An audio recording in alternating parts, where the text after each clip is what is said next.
Hi friends, welcome to my YouTube channel. ఈరోజు నేను చెప్పబోయేది ఏంటంటే ఈ వారం రిలీజ్ అయిన సరిపోదా శనివారం సినిమా స్టోరీ గురించి. సరిపోదా శనివారం స్టోరీ ఇలాగుంటుంది. నాని చిన్నప్పుడే తన తల్లిని కోల్పోయి ఉంటాడు.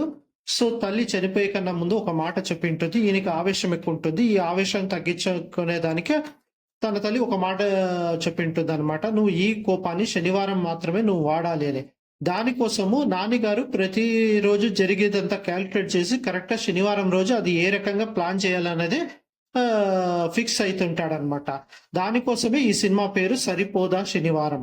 సో ఈ రకంగా ఉండే టైంలో ఈయన ప్రియాంక మోహన్తో ప్రేమలో పడతాడనమాట. ప్రేమలో పడినాక సో వాళ్ళిద్దరికి ఏ రకంగా ప్రేమ ఏర్పడుతుంది అనేది ఈ సినిమా చూస్తే తెలుస్తుంది. దాంట్లో ఇంకా ఎస్జే సూర్యతో ఎందుకు గొడవ పడతాడు, ఎస్జే సూర్యకు ఈయనకి ఏంటి వైరత్వం అనేది మీకు తెలిసియాలి అనుకునేది అయితే సినిమా చూస్తే మాత్రం మీకు అర్థమవుతుంది. సో ఎస్జే సూర్యకి మురళీ శర్మకి ఏంటి గొడవ, ఎందుకు ఆస్తి కోసం వీళ్ళు గొడవ పడతారు అనేది ఈ సినిమా స్టోరీ అనమాట. సో మొత్తానికి సినిమా అయితే చాలా సూపర్ గా ఉంది. మీరు సినిమాని థియేటర్లో చూసి ఎంజాయ్ చేయొచ్చు.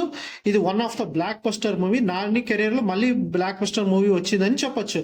దసరా మూవీ మనం చూసాము, ఇది దసరా కన్నా ఇంకా బాగుందని ఈ మూవీ చెప్పొచ్చు. సో ఇలాంటి మరెన్నో విషయాలు తెలుసుకోవాలి అనుకునేది అయితే నా యూట్యూబ్ ఛానల్ సబ్స్క్రైబ్ చేసుకోండి. ఈ సినిమాలో ఇంకా బ్యాక్గ్రౌండ్ మ్యూజిక్ కూడా చాలా సూపర్ గా ఉంది.